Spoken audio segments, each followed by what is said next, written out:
Hello everyone, welcome back to Ankita's কথা। তোমরা সবাই কেমন আছো? আশা করি সবাই ভালো আছো। আর 25 ডিসেম্বরের ব্লগটা আজ তোমাদের সাথে শেয়ার করব। সকাল সকাল ঘুম থেকে উঠলাম, তখন বাজে কিন্তু 8টা। সকাল সকাল বলা চলে না, আসলে শীতের সকাল মানে ওই 8টা-9টাতেই আমার সকালটা হয়। যাই হোক, ঘুম থেকে উঠেই কিন্তু আমার স্যান্টার পাঠানো সমস্ত গিফটগুলো আমি পেয়ে গেছি।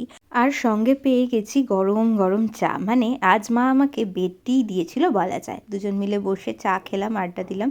তারপর এদিকে দেখো বেলাতে এসে গেছে মিস্টার অধিকারী, কারণ আজকে দুপুরের লাঞ্চের নিমন্ত্রণ ছিল ওর আমাদের বাড়িতে, সেই জন্য এসেছিল। আর আমরা দুজন এখন ছাদে বসে একটু রোদ পোহাচ্ছিলাম।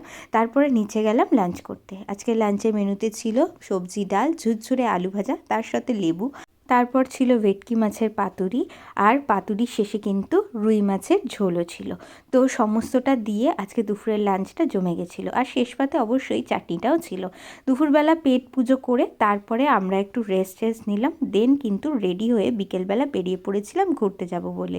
সকাল দিয়ে ভেবে পাচ্ছিলাম না যে কোথায় যাওয়া যায়, কারণ 25 ডিসেম্বর, 31, 1 জানুয়ারি এগুলো তো সবাই জানো চারিদিকে প্রচুর ভিড় হয়, আর একদম ভিড়ভাট্টার মধ্যে আমার যেতে ভালোই লাগে না। বাট তবুও একটু না বেরোলেই নয়, যার জন্য ভাবলাম যাই সাউথ সিটি থেকেই ঘুরে আসি। কিন্তু সে তো এখানে এসেও একই কাণ্ড, প্রচণ্ড ভিড়। যার মনে হচ্ছে কি মেলাতে এসে গেছি। মেলা, এটা সাউথ সিটি না, এটা মেলা।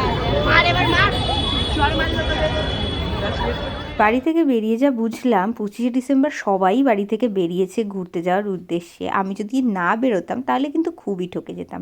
যাই হোক, একটু তো ঘোরা হলো। যে সাউথ সিটির ভিতরে গিয়ে দেখি সেই অবস্থা।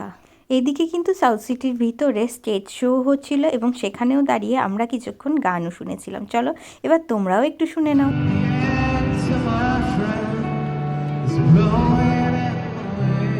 সাউথ সিটিতে কিন্তু আমরা ওই জাস্ট ½ মতন ছিলাম, তারপরেই চলে আসি বাড়ির পথে।